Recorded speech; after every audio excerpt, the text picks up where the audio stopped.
Welcome, everyone. Welcome back to our 52 weeks series. This week, we're diving into an essential topic that is creating your team and database. All right, that is so important that you understand that you have to have a team and database. Well, I'm Akeisha Foster, your GovCon coach with Key to Life Professional Services, where we're here to train and assist small businesses on how to create a business, how to profit the business, and how to also grow your small business.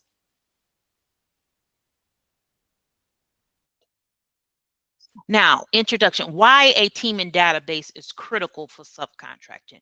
All right. First of all, it organizes and tracks your potential team and partners. You have to be organized.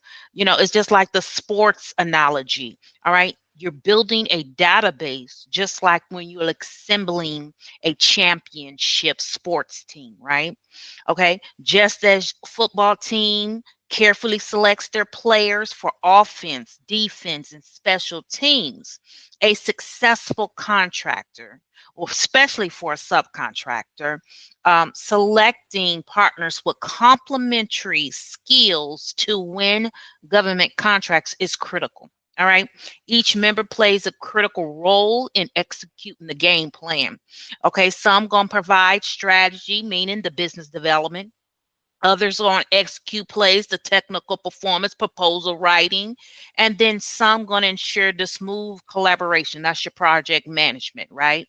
Without the right players in the right positions, the team will struggle to win the contract game. Okay. That's just the way it is. If you don't have a team, you're going to struggle to win. So just like the quarterback leads the offense and or the receivers execute the plays, a prime contractor leads a contract, and a subcontractor fulfills those specialized roles. I'm always talking about those specialized roles. Like me, I'm acquisition, right? So I'm always looking for acquisition opportunities, anything dealing with training of acquisition, anything that is in my field. That is the specialized role that I am going to be playing.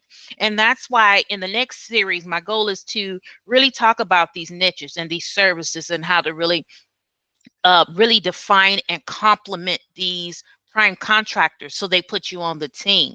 But then I had to go a little bit step because I wanted to make sure you understood, because not everybody plays football. Not everybody understands the football analogies and all that stuff. So then I went to the Olympics.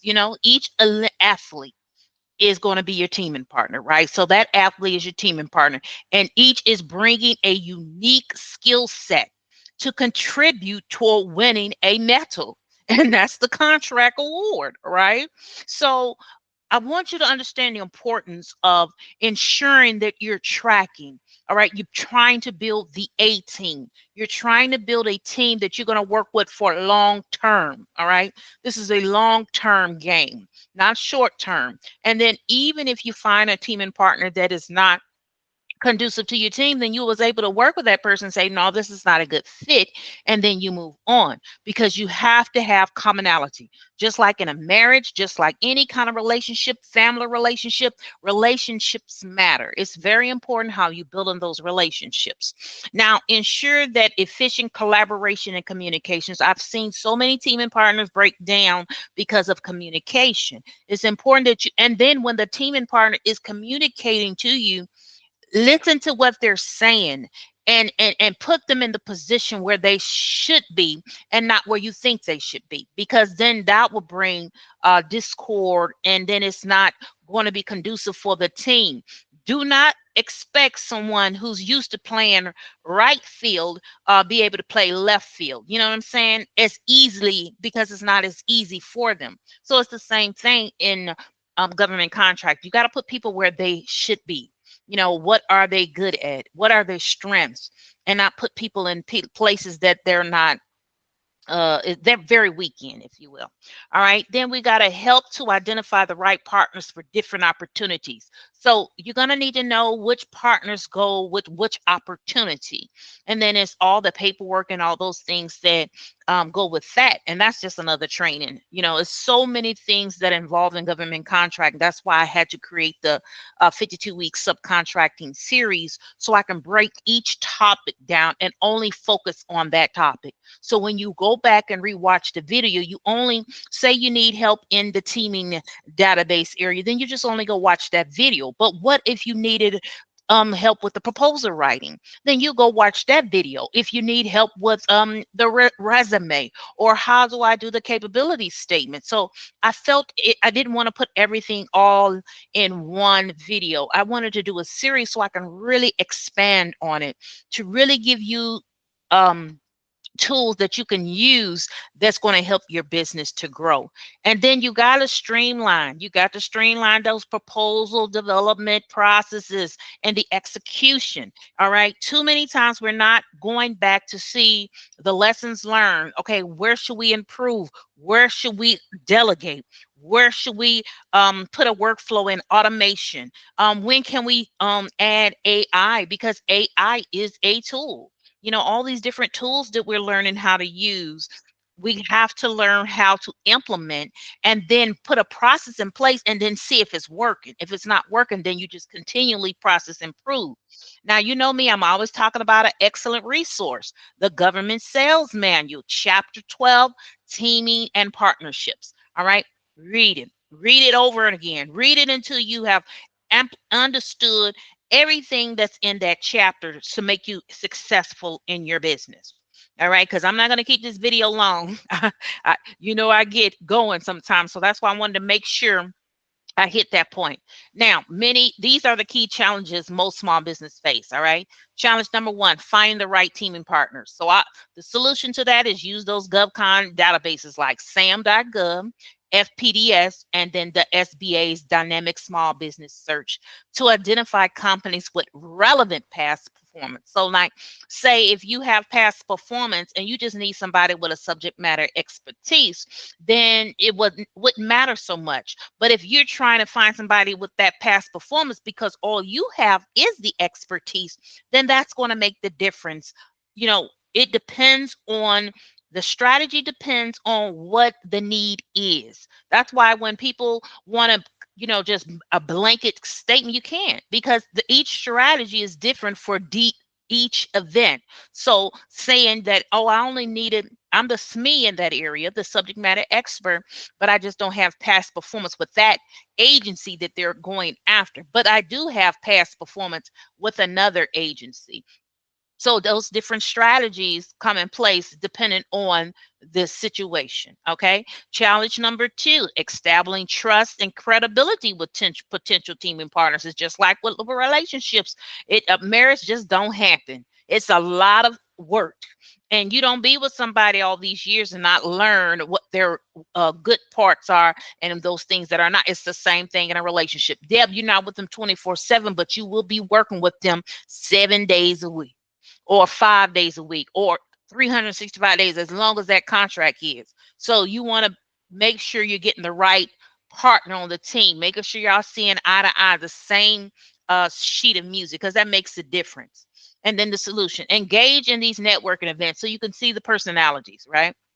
Schedule those introductory calls and then showcase your strengths with your capability statement and your past performance summaries or write-ups. Okay.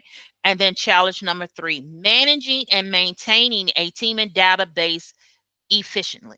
Okay, many a times you're not updating it, you're not putting information in it. So what good is it? Garbage in, garbage out. If you're not putting any information in, how can you use it for decision making?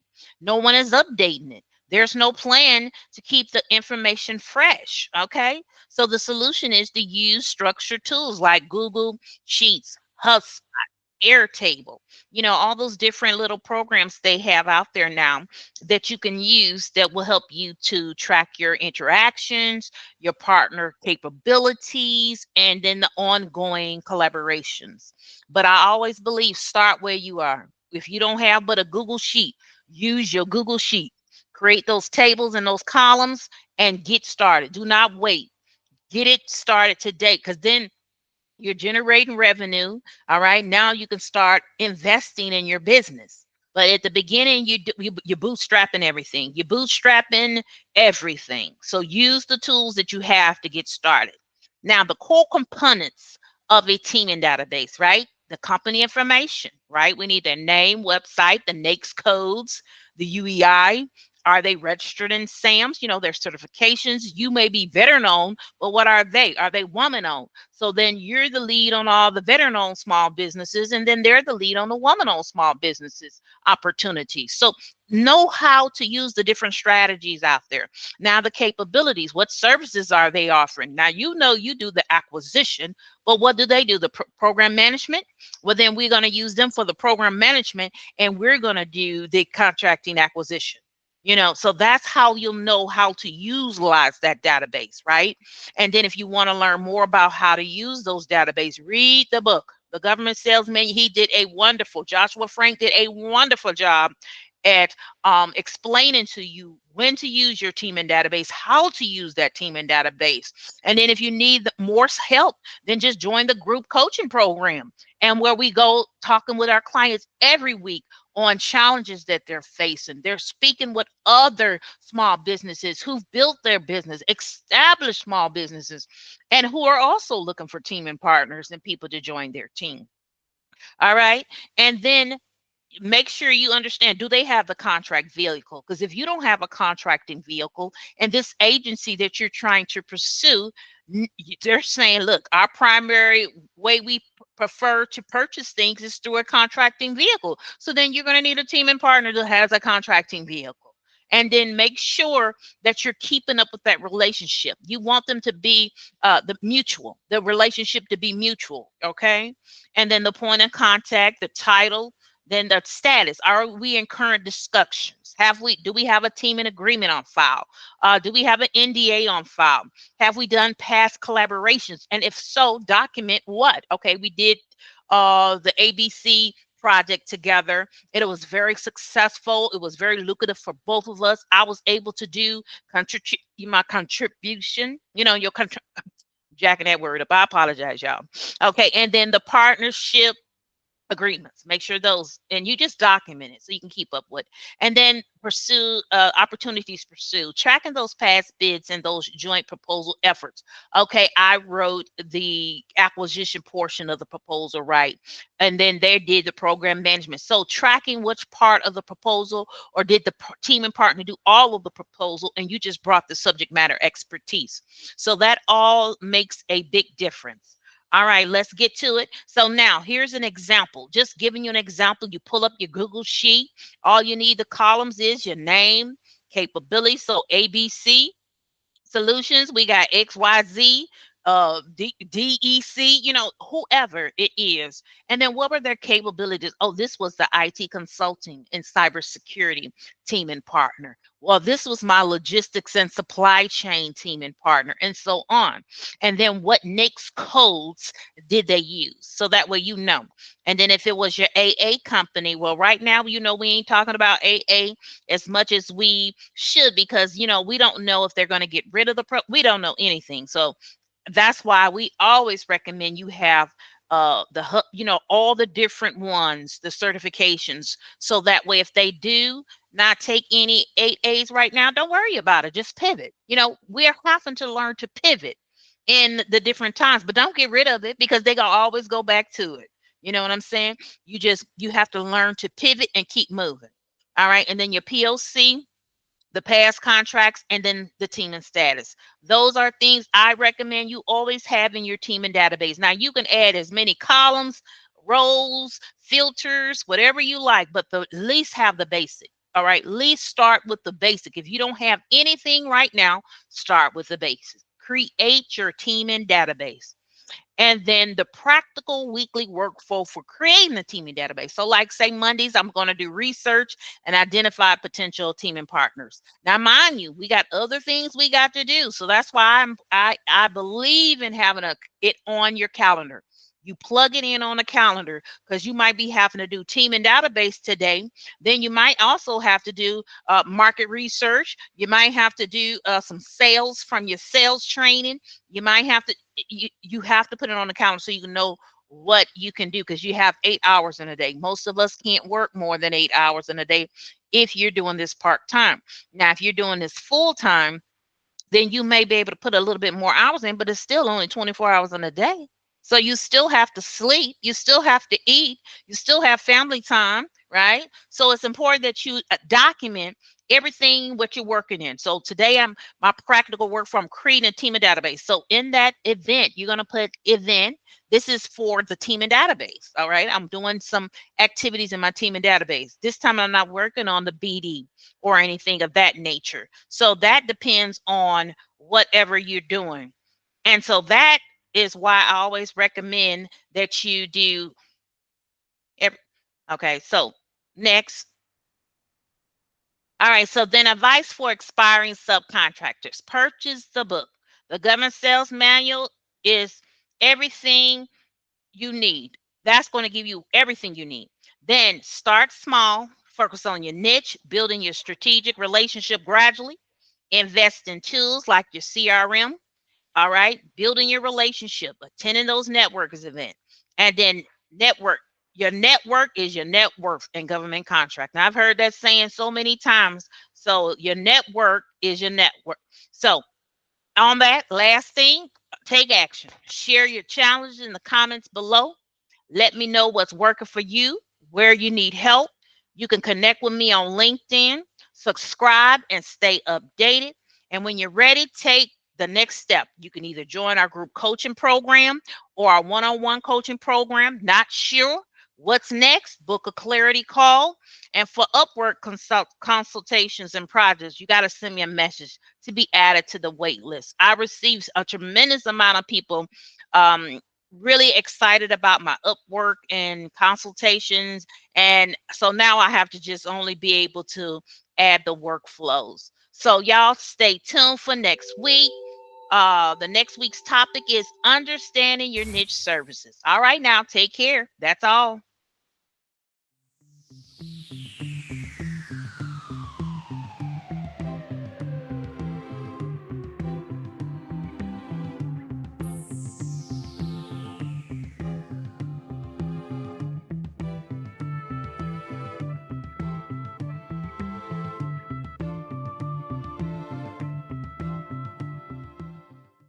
Let's talk about the importance of having a coach.